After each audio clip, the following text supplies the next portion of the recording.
Welcome to Burlap Teachers. Enjoy the video. You first confirm essentials, charge at least 50% and pair the watch to your phone. Once paired, open settings then sound, toggle the speaker on so audio routes correctly.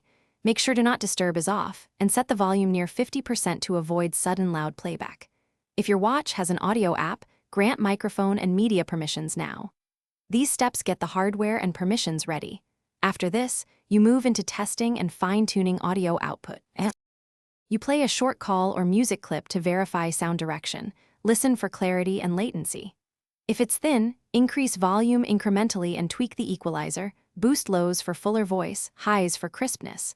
Make sure the media app's output targets the watch rather than phone. Some apps show an audio output selector. Once done, check app permissions and install any firmware updates. These often fix audio bugs. If playback stutters, repair Bluetooth or close background apps to free Wi-Fi. You complete the process by making a real call and using voice commands to ensure the speaker handles speech and media. Make sure the band or your hand isn't covering the speaker grill. Clear openings improve volume. If audio is still problematic, restart the watch and repair to the phone. This refreshes Bluetooth settings. As a last resort, perform a factory reset. If you must reset, back up watch data first. Otherwise, most issues resolve after restart. Thanks for watching. Consider subscribing if this video helped you.